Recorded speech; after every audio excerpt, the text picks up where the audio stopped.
தமிழகத்துல எத்தனை டாஸ்மாக் கடைகள் இருக்கு, எத்தனை கடைகள் மூடப்பட்டிருக்கு போன்ற விவரங்கள் கேட்கப்பட்டிருந்தது.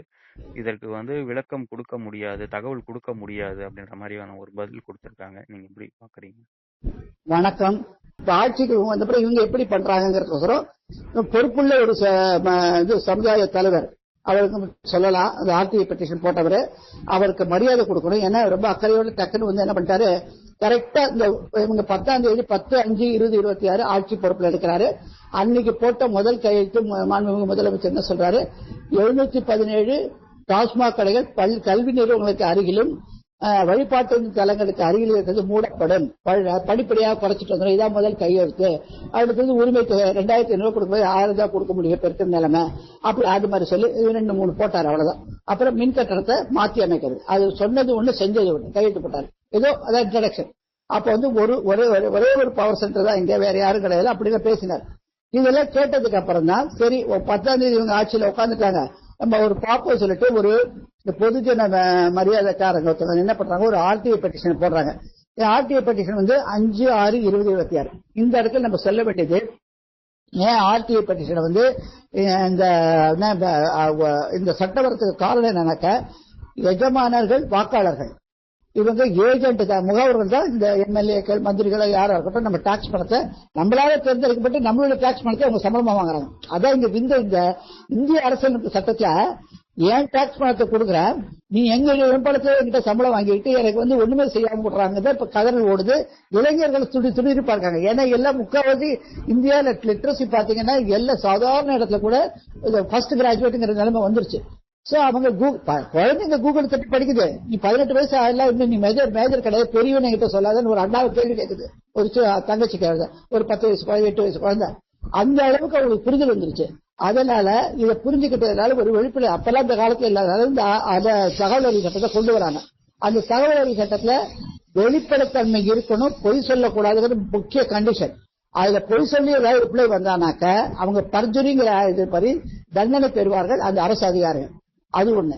அது மேல நீங்க தகவல் 30 அவங்க கொடுத்து பெட்டிஷன் போட்டா அந்த பெட்டிஷன் உங்க கையில கிடைக்குது, தகவல் அறிவு ஆய்வாளர் இருக்க இல்லையா அவர்கிட்ட கிடைக்கிறது, அடுத்ததுல 30 நாளைக்குள்ள நீங்க பதில் சொல்லி ஆகணும். அதையும் தாண்டி போட்டீங்கன்னாக்க கொஞ்சம் தாமதமாக ஒரு ரிப்ளை கொடுத்தாலும் ஏற்றுக்கொள்ளப்படாது. அது மனு போட்டவர் அடுத்தது அது மேல்முறையீடு மாநில ஸ்டேட் கமிஷன் இருக்கு, மாநில தகவல் அறியும் மேல்முறையீடு கழகம், அந்த ஆணையத்துல போடலாம். அதுவும் 30 நாளைக்குள்ள தாக்கல் பண்ணதுல 30 நாளைக்குள்ள அவங்க எதிர்த்தரப்புக்கு நோட்டீஸ் கொடுத்து முடிச்சாகணும். அதுவே அவங்க பதில் கொடுக்கறனாக்க ஹைகோர்ட்ல இறையாண்மையில் இருக்க 226 படி ரிட்டு போட முடியும். ரிட்டுல கட்டாயம் 2 பேருக்கு நோட்டீஸ் கொடுத்து என்ன நடந்தது கேட்பாங்க. அதை பார்த்துட்டு அவங்க உண்மையா பொய்யா கண்டுபிடிச்சிட்டு ஒரிஜினல் ஃபைலை கால்ஃபர் பண்ணி இவங்களுக்கு குடிச்சிருக்கிற ரிப்ளைல நமக்கு பதில திருப்தி இல்லாதாலும் மேல்முறைப்படுவாங்க. அப்ப கம்பேர் பண்ணி பார்க்கறது பொய் இருந்தால் பர்ஜுரியில அவங்க அரெஸ்ட் பண்ணப்படுவார்கள், வேலை இழப்பார்கள் அந்த அரசாங்க அதிகாரிகள். அது ஒண்ணு. அதுக்கப்புறம் இந்த மாதிரி எல்லாம் வருதுனால இவங்க நிர்வாகத்தினுடைய வெளிப்பாடு ஒரு டிரான்ஸ்பரன்சி வெளிப்படைத்தன்மை மக்களுக்கு புரிதல் வரும். இவங்க நல்லா பர்ஃபார்ம் பண்றாங்களா இல்லையா, ஏமாத்துறாங்களா, ஊழல் இருக்கா இல்லையா, அதில் கட்டுக்கட்டே வெளியில வரும். அதனாலதான் இதை பயன்படுத்துறதுக்கு ஒரு ஆயுதமாக பொதுமக்களுக்கு கொடுக்கப்பட்ட அங்கீகாரம் அது. அதையும் தாண்டி இது ஒரு பக்கம் இருக்கு. இதையும் தாண்டி நம்ம நேராவே ஆட்சியில் இருக்கிற அமைச்சர்கள் எம்எல்ஏக்கெல்லாம் பண்ற லஞ்ச லாவண்யங்கள் சொத்து குவிப்பு இதெல்லாம் கண்டுபிடிச்சாக்க லோக் ஆயுக்தாங்கிறத கொண்டு வந்தாங்க, வெளிப்படைத்தன்மை அவங்களை தண்டிக்கிறதுக்கு. ஏன்னா அவங்களை தண்டிக்கிறோம்னாக்க கமிஷனர் ஆளுநர் பர்மிஷன் வாங்கணும் கிரிமினல் கேஸ் போடுறதுக்கு. அது மாதிரி அதெல்லாம் ஏகே ஆண்டனி மகாராஷ்டிராவோட முன்னாள் முதலமைச்சர் இருந்தார், அவரை கையில வச்ச போது அப்ப சாங்ஷன் தேவைன்னு சொல்லிட்டு சொன்னாங்க. அது சேலஞ்ச் பண்ணி தான் சுப்ரீம் கோர்ட்ல கேஸ் நடந்தது. அந்த கேஸ்ல சாங்ஷன்லாம் ஓரளவுக்கு தான் தேவை, எல்லாத்துக்கும் பார்த்துட்டு இருந்தா ஊழல் பெருகிட்டே போய் நீங்க என்ஜாய் பண்ணிட்டே இருப்பீங்க, அது மகிழ்ச்சியா இருப்பீங்க, அதனால அதெல்லாம் தேவையில்லை, ஓரளவுக்கு பார்த்தா போதும் ஒரு முடிவுக்கு கொண்டு வந்தாங்க. அது ஒரு புறம் இருக்கட்டும். இந்த சட்ட சக்கெல்லாம் இல்லாம லோக் ஆயுக்தா சட்டத்தை கொண்டு வந்தா இந்த பர்மிஷன் சட்டத்தை அவங்க அதிகாரப்படுத்தியவர்கள் அவங்க எல்லாம் இறையாண்மை இப்படி இந்த கமிஷன்ல இருக்கிற அதிகாரிகள் விசாரணை நபர்களை நியமிக்கப்படுகிறார்கள். தொடர்ந்து உடனே கையில எடுத்து விசாரிக்க ஆரம்பிச்சிடலாம்.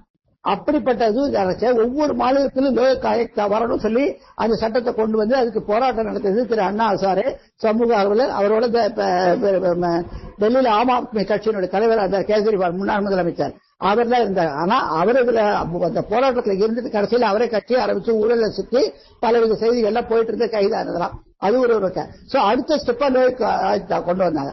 இப்படியாக நிர்வாகத்தை சீர்கேடுகளை மக்களே தட்டி கேட்கிற அளவுக்கு அதிகாரத்தை கொண்டு வந்தது இந்த பாரதத்தை கொண்டு வந்து கொடுத்தாங்க.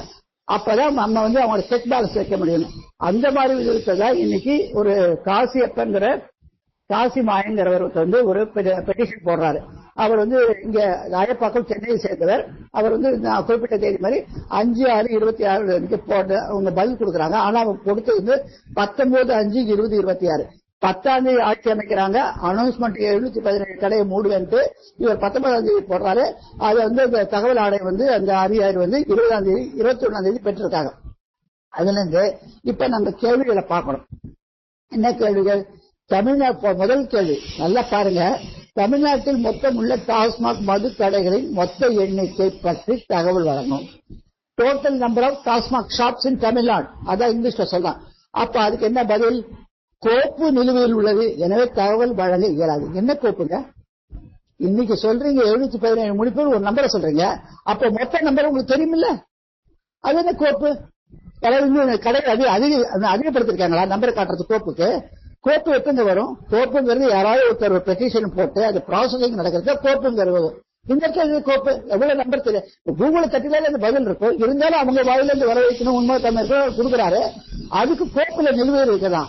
அப்ப அந்த பதிலை அளிக்க புரிதல் இல்லாத ஒரு அலுவலரா, இல்ல அங்க இருக்கிற அமைச்சர்களும் அப்படிதான் இருக்காங்களா, நிர்வாகமே அப்படிதான் இருக்காங்கிற ஒரு சந்தேகக்குறி வருது. அதை விடுங்க, அடுத்த கேள்வி பாருங்க, ரொம்ப சூப்பர். தமிழ்நாட்டில் ஒவ்வொரு மாவட்டத்திலும் உள்ள டாஸ்மாக் மதுபான கடைகளில் மொத்த எண்ணிக்கையை பற்ற தகவலை மாவட்ட வாரியாக தகவல் அனுப்பும். மொத்தமா கேட்டாரு, அதுக்கு வந்து என்ன சொல்லிட்டாங்க? கோப்பு நிலுவையில் இருக்கின்றாங்க. சரி, அப்படிதான் சொல்றாங்க. அடுத்த கேள்வி தான் பதில் சொல்லுவாங்களா பார்த்தா, அதே வந்து கேள்வி 1க்கு அளித்த பதிலே இதுக்கு பொருந்தும் போட்டாங்க. அப்ப மாவட்ட ரீதியாக எத்தனை கடைகள் இருக்குங்கிறது கூட அவங்களுக்கு தெரியல அப்படிங்கிறது வருது. அப்ப இப்ப எப்படி கொள்முதல் எல்லாம் பண்றாங்க? அப்ப விற்பனை 12 ஆலயங்கள்ல ஆர்டர் கொடுக்கறாங்க, தொடர் வைக்கிறாங்க, கொள்முதல் பண்றாங்க. அது எப்படி சாத்தியம்? அப்ப கடைகளே மாவட்ட நிதி கொள்முதல் வியாபாரத்தில் நடக்குது. எப்படி கலெக்ஷன் ஏஜென்ட் போய் ஈவினிங் கலெக்ட் பண்ணிட்டு வராங்க? அது ஒண்ணு. அடுத்து இந்த நிர்வாகம் கேவலமா நிர்வாகமா தெரியுது. 3வது கேள்வி, தற்போது தமிழகம் முழுவதும் எத்தனை கடைகள் பள்ளி அவங்க சொன்னது பள்ளி மற்றும் கல்லூரி வழிபாட்டு தலங்கள் அருகில் இருப்பதாக கண்டறிந்து க்ளோஸ் செய்யப்பட்ட கடைகளின் எண்ணிக்கை இதுவரைக்கும் எவ்வளவு மூடி இருக்கீங்க பற்றி தகவலை மாவட்ட வாரியாக கடை எண்ணோடு கொடுக்கவும். பதில் என்ன? முதல் கேள்விக்கு இருக்கிற பதிலே பொருந்தும். கோப்பு நிலுவையில் உள்ளது.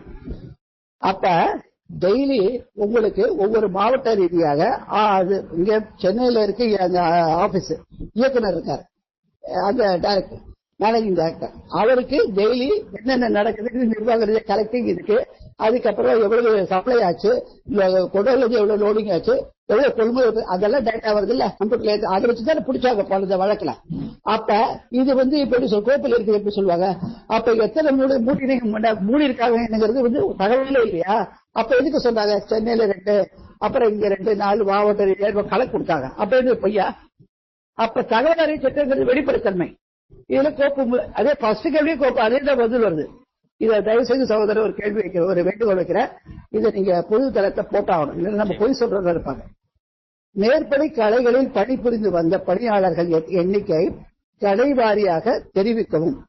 எத்தனை பேர் வேலை செஞ்சாங்க? ஏன்னா இப்ப ஒரு குற்றச்சாட்டு, கடையில இருக்கிறவங்க எல்லாம் 10 ரூபாய் நிறுத்தம் சொன்னதுக்கு அப்புறமும் 10 ரூபா பாலினால இவங்க வாங்குறாங்களே, எத்தனை பேர் இருக்கான்னு கண்டுபிடிப்போம் என்ன கேட்கிறாரு. அதையும் தாண்டி இப்ப 20 ரூபா வாங்குறதா கேள்வி இருக்கு. இதனுடைய துறையினுடைய அமைச்சராக இருப்பவர் மாண்புமிகு அமைச்சராக திரு விக்னேஷ் அவர்கள், கோயம்புத்தூர் பக்கத்தை சேர்ந்தவர். அவர் கூட என்ன சொல்றாரு, உயர்நீதிமன்றத்தை சொல்றாங்க வாங்குறது தப்புன்ட்டு. ஆனா விற்கிறவங்க அந்த கடையில வேலை செய்யறவங்களுக்கு எவ்வளவு செலவு இருக்கும், வாங்குறதுல தப்பு. அப்ப 20 ரூபா கூட வாங்கலாம். அப்ப உயர்நீதிமன்றத்துக்கு எதிராக ஒரு அமைச்சர் பதிலளிக்கிறார். இது கண்டெம்ட் அவதூறு வழக்கு இல்லையா? அப்ப நிர்வாக சீர்கேடு வந்து ஆதரிக்கிறாங்க. அப்ப எப்படி தூய அரசியல், தூய ஆட்சி எப்படி சொல்றாங்க? அதுக்கு சம்பந்தமா ஒரு கேட்டோட இதுக்கு வந்து என்ன திருப்பி அதே பதில். என்ன பதில்? முதல் கேள்விக்கு அடுத்த பதில் இதுக்கு பொருந்தும். ரைட்டா பதில். அடுத்து கடைசிக்கு இது பாருங்க. கடைசியில மேற்படி கடைகளில் பணிபுரிந்து வந்த பணியாளர்களுக்கு அரசு வழங்கியுள்ள மாட்டு பணி விவரம் மற்றும் சம்பளம் விவரங்களை தவறாக தெரிவிக்கும். அதுக்கு என்ன பதில்? 1வது கேள்விக்கு ஒரு பதிலேடு இதுக்கும் பொருந்தும். எல்லாத்துக்கும் ஒரே பதில். முதலே பொருந்தும், முதல் பதிலே பொருந்தும். அப்ப அவங்க நான் அப்ளிகேஷன் ஆஃப் மைண்ட், மனதை செலுத்தி அந்த தகவல் அடையிறது பதில் கொடுக்கலங்கிறது நம்முடைய கருத்து கணிப்பு. இப்படி அந்த ஒரு இது என்ன சொல்றது, மனசுல இருந்து என்ன சொல்றது, என்ன போட்டிருக்காங்க ஏதோ நம்பிச்சிருவோம், அதுதான் கையெழுத்தா? பொது அலுவலர் பதில் கொடுத்தவர் யாருனாக்கா ஆனந்த பிரியா. இன்ஃபர்மேஷன் யாரு? ஆனந்த பிரியா. அப்ப முன்னே நம்ம திரு மாண்புமிகு முதலமைச்சர் ஒண்ணு கேட்போம், ஒன் மேன் ஷோன்னு சொன்னீங்க. ஓ அப்படின்னா உங்கள்கிட்ட தான் போட்டிருக்கோமா பெட்டிஷன்? அப்பதான் சரியான பதில் வந்திருக்குமா? சரி ரீதியா கேட்க கூடாதா? அதுதான் அர்த்தமா? அப்ப நீங்க ஆவினால் நீங்க தானா? அப்படி ஒரு கேள்வி. அடுத்தது அப்படின்னாக்க இவருடைய நிர்வாகத்துல ஒண்ணு நீங்க சொல்றது இப்ப அடுத்தது எடுத்துப்போம். இந்த ஒரு துறை முடிஞ்சதா, அடுத்த துறைக்கு ஏதாவது ஒரு பெட்டிஷன் போடுங்க. இதுலயே இந்த துறையிலேயே எத்தனை பாட்டில் கொள்முதல் பண்றீங்க, யாருக்கு டெண்டர் கொடுக்க போறீங்க, பிரைவேடைஸ் ஆக்க போறீங்களா, என்ன ப்ரொபோசல் இருக்கு கேளுங்க. ஏன்னா இப்ப எல்லா பத்திரிகைகள்ல என்ன வருது, அவங்க பிரைவேடைஸ் பண்றதுக்கு யோசனை பண்றதா வருது. அப்ப பிரைவேடைஸ் பண்றச்ச எவ்வளவு தூயக தன்மை இருக்கு, வியாபாரத்துல எவ்வளவு உண்மைத்தன்மை இருக்கு, அதனால பொதுமக்கள் எப்படி பாதிக்கப்படுகிறது நம்ம கண்ணோட்டத்தை பார்க்கணும். அது நிர்வாக கோளாறு எவ்வளவு இருக்குன்னு அது விடுவோம். அதுக்கு என்ன பதில் போடுறாங்க? சரி இந்த துறை விட்டுருங்க. அடுத்தது முக்கியமா மின்தடை. இப்ப எங்க பார்த்தாலும் மின்தடை நடக்குது. இவங்களா கொண்டு வர முடியல. காரணம் என்ன சொல்றாங்க, இப்ப கூட எங்க வீட்டுல ஒரு ஆன்லைன்ல நான் கோர்ட் ஒர்க் பண்ணிட்டு இருக்கேன், எங்களை பண்ண முடியல, ஸ்னாப் ஆயிடுச்சு. பவர் இல்ல, பேக்கப் பண்ண வேல்டேஜ் ப்ராப்ளம். அதனால அப்படி இருக்கிற நமக்கு எங்களுடைய அலுவலகங்கள் பணிகள் பாதிக்கப்படுகிறது, சிறுவர்கள் பாதிக்கப்படுகிறது, கைக்குழந்தைகள் கஷ்டப்படுறாங்க, கர்ப்பிணி பெண்கள், முதியவர்கள் எல்லாரும் தண்ணி மோட்டர்ல ஏற மாட்டேங்குது, லிப்ட் ஒர்க் பண்ண மாட்டேங்குது. அவங்க வாழ்க்கையை சந்திச்சு போகுதுங்க, அலட்சிய போக்கு. ஆனா அதனுடைய செயலரா இருக்கிறது ரொம்ப திறமையான ஒரு ஐஏஎஸ் ஆபீசர். அவர் என்ன பண்ணுவாரு, ஏன்னா முதலமைச்சருக்கு ஒரு பர்மிஷன் வந்ததே இந்த செயலர் வேலை பண்ணுவாரு. அவருக்கு இன்னைக்கு கால் போட்டா ரொம்ப பெருமையை உண்மையை சொல்றேன், நான் எங்க ஏரியால ராஜ்பவன் கிட்டக்கே இருக்கேன், இங்க 1/2 கிலோமீட்டர் ராஜ்பவன் கனெக்ஷன். இங்கேயே வோல்டேஜ்ல பிரச்சனை 3 நாள் நைட்டு கஷ்டம். நான் உங்களுக்கு கால் போட்டா அவர் எடுக்கல, 3 தடவை போட்டா எடுக்கல. ஆனால் எவ்வளவு உயர்ந்த அதிகாரி பாருங்க, பொறுப்பா இருக்கிறவங்க என்ன ராத்திரி திருப்பி 12:30 மணிக்கு கால் பண்றாரு. இந்த நம்பர்ல இருந்து கால் யாரு சொல்றேன், அப்படியே மேடம் சாரி மேடம் அட்ரஸ் கொடுங்க. அவருக்கு கொடுத்த ஒரு 5வது நிமிஷம் அந்த லைன்மேன் இறங்குறாங்க, எங்க ஏரியால செக் பண்றாங்க. அந்த மாதிரி ஒரு ஐஏஎஸ் அதிகாரிகள் இருக்கிறச்ச இயலாத ஒரு அமைச்சர்களை, கெப்பாசிட்டி இல்லாத அமைச்சர்களை, அது என்ன சொல்றது, எக்ஸ்பீரியன்ஸே இல்லாதவங்களெல்லாம் நிர்வாகத்திற்கு பெரிய ஃபைல டீல் பண்ண எப்படி பண்ணுவாங்க? அது யார் செய்த குற்றம்? பொதுமக்கள் செய்த குற்றம். இப்ப தெரியுதா? இப்ப என்ன சொல்றாங்க ரோட்ல, ஐயோ தப்பு பண்ணிட்டோமே, ஓட்டு போட்டோமே. அவங்க பொறுமையா இருந்து எம்ஜிஆர் அவர்கள்லாம் நிர்வாகத்தோட இருந்து நடிப்பு நடிச்சுட்டு வந்தாங்க. எடுத்தோட நான் தான் முதலமைச்சர் சொல்லி உட்கார்ந்துட்டு நீ கஷ்டப்படுறது யாரு? இவங்க. இப்ப இந்த ஆர்டி பெட்டிஷன் இந்த இபில போடுவோம். ஏன் இந்த மின்தடைக்கு என்ன காரணம்? காரணம் கேட்டா அந்த காலத்துல அணில் வேற கடிச்சுட்டாங்க. இப்ப பியூஸ் கேரியர் திருடிட்டு போயிட்டாங்களாம். அப்ப சிசி கேமரா என்ன பண்ணுது? காவல்துறை முதலமைச்சர் பக்கம் தானே இருக்கு, காவல்துறை வீட்டுல இல்லையா? ரைட் வீட்டுல இல்லையா? என்ன நிர்வாகம் நடக்குது? ஏன்னா இங்க ஒரு முதலமைச்சர் 440 பேர் பாதுகாப்புல ஈடுபடுறாங்க. முதலமைச்சரை மட்டும் ஒரு பத்திரமா விக்கிரகத்தை பத்திரமா எடுத்துக்கிட்டு போய் பிரிட்டிஷ் காலத்துல ஒழிச்சு வைப்பாங்களாம். அதனால ஒரு பத்திரமா வீட்டுக்கு கூட்டு போய் வீட்டுக்கு அதுதான் கவனம் செலுத்துறாங்களா காவல்துறை? அப்ப அது திருட்டு போகுது, திருட்டை கண்டுபிடிக்கிறதுக்கு நான் வீட்டு போயிருந்தா ஒரு சுத்திக்கிட்டே இருந்தீங்கன்னா எவ்வளவு 2 மாட்டிடுவாங்கல்ல. இது ஒரு பதிலா பியூஸ் கேரியர் திருட்டு போகுது, அது ஒண்ணு. அடுத்தது திமுக சதி. திமுக என்ன பண்ணுது அப்படின்னு நம்ம ஆதரிக்கல. திமுக ஊழல் நம்பர் 1. அந்த திமுக மேல இந்த பழி போட்டு நிர்வாகிகள், அந்த அரசு அலுவலர்கள்லாம் பாரபட்சமா நடக்கிறாங்க. பின்காலத்து ஆட்சியர்கள் பங்கு 2 குரூப் ஆகியிருக்கு. அப்ப அவங்களை சஸ்பெண்ட் பண்ணுங்க, இவனுங்க சஸ்பெண்ட் பண்ணுங்க. அவங்க இன்வால்வ் வராங்களா? ஏன் தயக்குறீங்க? அது செய்யணும்ல, அது நம்ம நடவடிக்கை எடுக்கணும்ல. இப்ப நம்ம சொல்ல ஆனந்த பிரியா இந்த மாதிரி வேலை கொடுத்துருக்காங்களா, அவர் முதலமைச்சர் சஸ்பெண்ட் பண்ணுவாரா? ஏன்னா அவர் மைண்ட் இல்லாம இப்ப திமுக சேர்ந்தவரா? இந்த மாதிரி பதில் கொடுத்து உங்க கலங்கம் உண்டாக்குறாரா? இல்ல உண்மை தெரியாம இருக்காரா? அப்படின்னா அவரை சஸ்பெண்ட் பண்ணுவாரா? ஏன்னா இந்த தகவல் ஆளுநர் அதிகாரியா வரவங்க கொஞ்சம் எக்ஸ்பீரியன்ஸ் ஆளுதான் வருவாங்க. அப்ப அவங்க வேணும்ட்டு உங்களுக்கு எதிராக சதியை பண்ணி இந்த மாதிரி பதில் கொடுத்துருக்காங்களா? உடனே கையில் தூக்குங்க, சஸ்பெண்ட் பண்ணுங்க, கையும் கலையுமா சார்ஜ் ஷீட் பிரே பண்ணுங்க, சஸ்பெண்ட் பண்ணுங்க, என்கொயரி நடத்துங்க. அது ஒரு பதிலா திமுக சார்ந்து பண்றாங்கன்னு இதை வாழ்க்கை வாங்குற கதையா பேசுறது. ஒன்னொன்னுக்கு ஒவ்வொரு நாளுக்கு மொத்தத்தை கஷ்டப்படுறது யாரு? பொதுமக்கள். உங்களுடைய பதில கேட்கறதுக்கு நீங்க அரசாங்கத்தை எங்களாலே தேர்ந்தெடுப்பது இந்த வரி பழத்து சம்பளத்தை வாங்கிட்டு பேசுவீங்களா? ஒவ்வொரு அமைச்சருக்கும் எம்எல்ஏக்கும் எவ்வளவு சம்பளம் தெரியுமா? அதுல பேட்டா தெரியுமா? அதுல கார் பெட்ரோல் தெரியுமா? இந்த ஈரான் அமெரிக்கா யுத்தத்துல சிம்பிளிசிட்டியை கொண்டு வாங்க, கட்டுப்படுத்துங்க. இன்னும் 10 காரோட போறாரு முதலமைச்சர். அமைச்சர்கள் இவ்வளவு காரண போறாங்க. இதுல நியாயமா அது இப்ப தகவல் அறிக்கை சட்டத்துல போடுறோம். ஒரு நாளைக்கு எவ்வளவு ரூபாய் இவருடைய பாதுகாப்பு செலவுக்கு ஆகிறது, எத்தனை பேர் இருக்கும், அப்ப என்னங்க கோப்பு தகவல் இருக்குன்னு போடுவாங்களா, கோப்பு நிலுவையில் இருக்குன்னு போடுவாங்களா? இது அந்த மாதிரி சொல்றச்சு. அப்ப வெளிப்படைத்தன்மை இவர் என்ன சொன்னாரு, வெள்ளை அறிக்கை தயாரித்து வெளியிடப்படும். முன்னாள் அமைச்சர்கள் எது அரசாங்கத்தில் என்னென்ன நடந்ததோ அத்தனை தகவல் அறிக்கை என்னது, ஒரு மாசம் முடிஞ்சு போச்சு, டெல்லிக்கு போயிட்டு வந்துட்டாரு. டெல்லியில போய் முதலமைச்சராக இருந்து பிரதம மந்திரி பக்கத்துல வெள்ளை அறிக்கை கொடுக்கிறாரு. 2000 பார்த்துட்டாரு, வெள்ளை அறிக்கை இல்லை. இதுவே வெள்ளை அறிக்கை தான். ஆர்டிஐ பெட்டிஷனுக்கு வர பதிலே வெள்ளை அறிக்கை தான். ஆனா இதுதான் வெள்ளை அறிக்கையோட நிலைமை. அங்க ஒண்ணு இவங்களால் கண்டுபிடிக்க தெரியல, திறமை இல்ல. இன்னைக்கு என்னென்னுமே யூடியூப்ல வருது. ஒரு அமைச்சர் கண்ணை தொடச்சிட்டு அழுகுறாங்களாம். ஏன்னா அதிகாரிகள் அவங்கள கண்ட்ரோல் வச்சுட்டு இருக்காங்க, அவங்க சொல்றதை கேட்க மாட்டேங்கிறாங்க. நாங்க உங்களுக்கு ஒண்ணு தெரியாது மேடம், இதை கேளுங்க அப்படின்னு சொல்லிட்டு எது இண்டஸ்ட்ரி மினிஸ்டரோட செக்ரட்டரி சொல்றாங்க. அந்த இண்டஸ்ட்ரி மினிஸ்டர் அவர் மேடத்தை, அந்த மேடம் வந்து வருத்தப்பட்டு அழுகுறாங்களா முதலமைச்சர்கிட்ட போய். என்னங்க நிர்வாகம், அப்ப எதுக்கு நீங்க ஆசைப்பட்டீங்க, நாங்க கஷ்டப்படணுமா பொதுமக்கள்? இது நியாயமா? குறை சொல்றல, எங்களுக்கு குறை சொல்வதற்கான அதிகாரம் உண்டு. நாங்க தான் உங்களை தேர்ந்தெடுத்து அமைச்சிருக்கோம் மக்கள். ஆனா மாற்றுதல் கொண்டு வரீங்க, வேகமா புரிஞ்சுக்கிட்டு நடப்பீங்க இளைஞர்கள். நீங்க என்ன பண்ணிட்டீங்க, என்ன பண்றீங்க? பாட்டு பாடுவீங்க, 10 ரூபாய்க்கு மேல 20 ரூபாய் அவங்களுக்கு தப்பு இல்லைன்னு சொல்றீங்க. அப்ப அது உண்மையா இது உண்மையா? இப்ப உள்ள உண்மைத்தன்மை எங்க இருக்கு? இந்த மாதிரி முன்னுக்கு முன்னா பேசுற உங்களை கொண்டு போய் உட்காந்துக்கு எத்தனை நாள் ஓடும்? அதுவும் என்ன, ஒரு சப்போர்ட்டிவ்ல வெண்டிலேட்டர்ல போடுற அரசாங்கம் இது. அப்ப வெண்டிலேட்டர்ல இருக்கிற அரசாங்கம் திறமையை காட்டினாதான் ஸ்டெபிலைஸ் ஆகும். திறமையை காட்டாத போது எப்படி? அதனால எங்களுக்கு பல நஷ்டம், துன்பங்கள் அத்தனையும் சந்திச்சுட்டு இருக்கோம். மழைக்காலம் நெருங்கிட்டு இருக்கு, இப்பயே சில இடத்துல மழை பெய்யதான் வருது. அப்ப அடுத்த ஸ்டெப் வந்து மழை வடிகால் நீர் அதெல்லாம் பாக்கிறதுக்கான பணிகள் ஆரம்பிக்கணும். ஆறுகள் எல்லாம் கிளீன் பண்ணணும். அப்ப அந்த டெண்டர்ல கொடுக்க போறது, அதுக்கு வச்சு நம்ம ஒரு பெட்டிஷன் போட்டா நிலுவையில் இல்லது பதில் வரும்.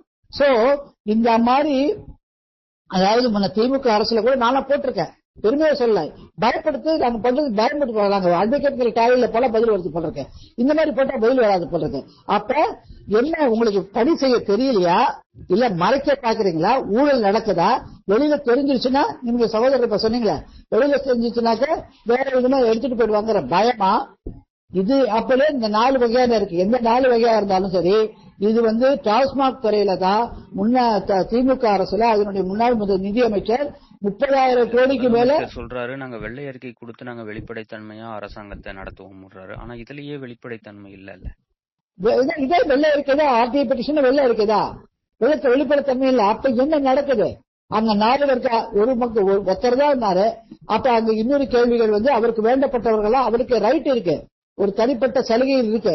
அந்த சலுகைகள் நியமனம் பண்ண வேண்டியது நல்லவங்களை நியமனம். உங்களுக்கு ஆலோசகர்கள் உள்ள கொண்டு வருவீங்க.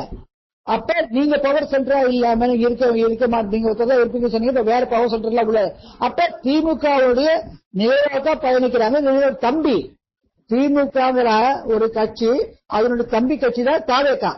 அப்ப மாற்றம் எதுவுமே வரல, கரெக்டா? இதை சுட்டி காட்டுறாங்க எல்லாரும். இப்ப என்ன சொல்றோம், அணில் முடிஞ்சு போச்சு, ஃபியூஸ் கேரியர் முடிச்சு, அடுத்தது என்ன டிஃபென்ஸ் எடுக்க போறாங்க? மின் வாரியத்துல அடுத்தது என்ன எடுக்க போறாங்க? அதே மாதிரி இப்ப டாஸ்மாக்ல இன்னும் கொள்கையே ஒண்ணு உங்களுக்கு பிக்ஸ் பண்ணல, எப்படி செயல்படுத்த போறாங்க? அது பழைய இந்த நிலைமை ஓடிக்கிட்டு இருக்கு. அதுக்கப்புறம் டிரான்ஸ்பார்மர்ல ஊழல். இப்ப ஹைகோர்ட் கொடுத்த டைரக்ஷன்ல அதை KN நேருவை சார்ஜ் ஷீட் போட்டாங்க. அதுக்கு அவர் கோர்ட்டுக்கு போறாரு, தடை வாங்குறாரு. அந்த தடையை உடனே அப்போஸ் பண்ணிருக்கணும். ஏங்க நீங்க கொடுத்த டைரக்ஷன் படி தான் நாங்க வந்தாங்க, எதுக்கு அப்போஸ் பண்ண அப்படியே கூட்டணி போட்டு விட்டாங்க. அந்த அரசு வழக்கறிஞர் ஜான்செட்டி வந்து அவருடைய குற்ற தலைமை வழக்கறிஞர் ஏன் விட்டாரு? அவரு வெகமெண்டா காட்டி இந்த பதிலாம் காட்டி அதை கொடுக்க கூடாது, ஏன் பண்ணல? அப்ப நோ அப்ஜெக்ஷன் கிவன் இந்த கோர்ட். சரி பரவாயில்ல, செய்ய. அப்ப நீங்க முதல் நாளே போய் திமுக அரசு மொத்தமா குத்தம் சொல்லி அவங்க கூட்டணியில இருந்த கட்சிகளை சேர்த்துட்டு ஆட்சி அமைச்சிட்டு, அதனுடைய ஊழலின் பிம்பம் ATM சொன்ன அந்த தலைவர் வீட்டுல போய் அவருக்கு மாலையை போட்டு அவர் வீட்டுல உட்கார்ந்து பேசிட்டு வரீங்க. அப்ப உங்களை எப்படிங்க ஏத்துக்கிறது முதலமைச்சரா? திருப்பி அதே மாதிரி அத்தனை பேரு வைகோவை போய் பாக்குறீங்க, திருமாவளவனை பாக்குறீங்க, அவனுடைய கட்சியில கொலை. இது என்ன தூய ஆட்சியா? அதனாலதான் பதில் வரல. பதில் வராதுக்கு காரணம் தூய ஆட்சி கிடையாதுங்க. ஏங்க திருமாவளவனை வந்து கூட்டு வச்சுக்கிட்டாரு, கம்யூனிஸ்ட் ஓகே அவங்க இல்ல, வெளியில போயிட்டாங்க. அதுக்கப்புறம் யாரு, முஸ்லீம் லீக் அவங்க வச்சிருக்காங்க, காங்கிரஸ். காங்கிரஸ்ல ஊழலுடைய பெரிய பிம்பம். இது தூய்மை ஆட்சிங்க, அது இதுவும் வந்து ஊழல் ஆட்சி தான் நம்ம சொல்றோம். மறுப்பாரா? என்னைக்காவது ஒரு நாள் பிரஸ் பார்த்து நான் வந்திருக்கேன் முதலமைச்சரா உங்களுக்கு நன்றி சொல்றேன் வணக்கம் நான் விலாவரியா ஒரு நாள் உங்களுக்கு எலாபரேட் பிரஸ் மீட் கொடுக்கறேன்.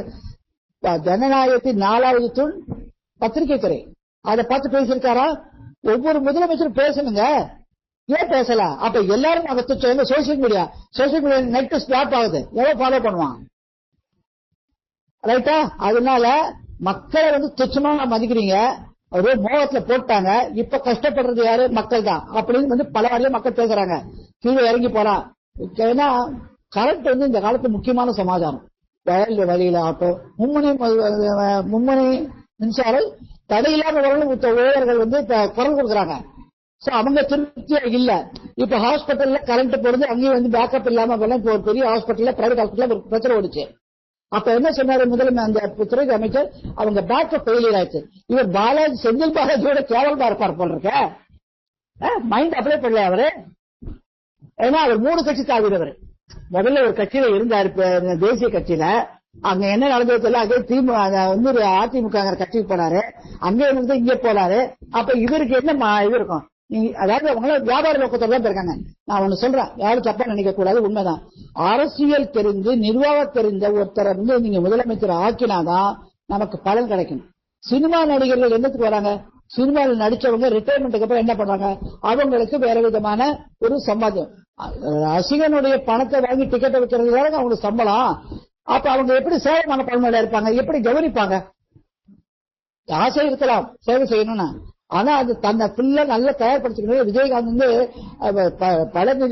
படப்பிடிப்பெல்லாம் நிறுத்திட்டு 3 வருஷம் பண்ருட்டி ராமச்சந்திரன் டியூஷன் எடுத்துக்கிட்டாராம். டெய்லி போய் கத்துப்பாராம், தன்னை ரெடி பண்ணாராம். எம்ஜி ராமச்சந்திரன் அதுலயே பயணிச்சாரு. ஜெயலலிதா மேல எம்ஜி ராமச்சந்திரன் அவர்கிட்ட ஒரு ட்ரைனிங் மாதிரி இருந்து வெளியிலேயே பார்த்து வச்சிருந்தாரு, உடனே உள்ள கொடுக்கல. நிர்வாகம் எப்ப வராது அவரு. எம்ஜிஆர் இருந்ததுக்கு அப்புறம் தான் நம்ம மேல வந்தாங்க. இப்படி பயணிச்சு வந்தாங்க. எடுத்தோடனே கழுத்தறிந்து உட்கார்ந்துட்டு கண்ட்ரோல் பண்ண முடியல. என்ன நடக்குது ஏது நடக்குது ஒன் மேன் ஷோங்கிறீங்க, இவ்வளவு நிர்வாகம் கேடு வருது. அப்ப இதுல இருந்தா எல்லாமே வெளியில வருது. இது தேவை மனுக்கள் போகப்படும்.